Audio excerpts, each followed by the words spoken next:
આજે સૂર્ય નમસ્કાર અભિયાન કાર્યક્રમ અંતર્ગત યાત્રાધામ અંબાજી મંદિર ખાતે પણ સામૂહિક સૂર્ય નમસ્કારનું આયોજન કરાયું હતું। આ પ્રસંગે અંબાજી મંદિરના ચાચર ચોકમાં અદ્ભુત માહોલ સર્જાયો હતો। રાજ્ય સરકાર દ્વારા ગુજરાત યોગ બોર્ડના માધ્યમથી આજે 1 ડિસેમ્બરથી આગામી 1 જાન્યુઆરી સુધી રાજ્યવ્યાપી સૂર્ય નમસ્કાર મહાઅભિયાનની શરૂઆત કરાઈ છે, જેના ભાગરૂપે વર્ષ 2024ના પ્રથમ દિવસની પ્રથમ સૂર્યકિરણ સાથે ભગવાન સૂર્ય નારાયણની ઉપાસના કરાઈ હતી।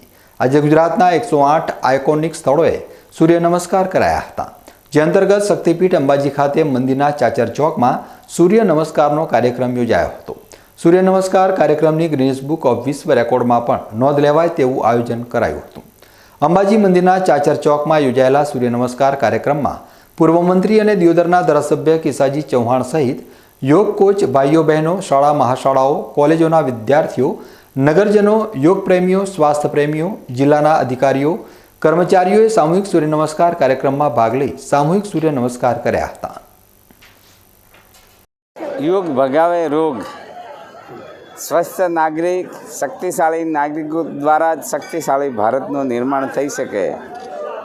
આદરણીય નરેન્દ્રભાઈ મોદી સાહેબ દ્વારા યુનોની અંદર જે યોગ દિવસ મનાવવા માટેનો પ્રસ્તાવ રજૂ થયો અને 21મી જૂન એ સમગ્ર વિશ્વ આજે યોગ દિવસ મનાવી રહ્યું છે। દેશનો દરેક નાગરિક સ્વસ્થ રહે અને ગુજરાત તેમાં પહેલ કરે।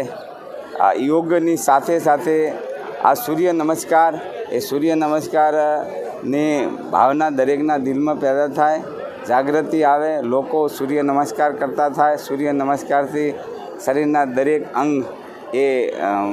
અંગ સક્રિય થાય છે, રુધિરાભિસરણ બી સારી રીતે થાય છે। આ સૂર્ય નમસ્કાર માટે થઈ અને ગુજરાતની અંદર સૂર્ય નમસ્કાર સ્પર્ધાનું પણ આયોજન કરવામાં આવ્યું અને આજે લગભગ 108 કરતાં વધારે સુપ્રસિદ્ધ સ્થળો ઉપર આ સામૂહિક સૂર્ય નમસ્કાર કરી અને ગુજરાતે વર્લ્ડ રેકોર્ડ કર્યો છે।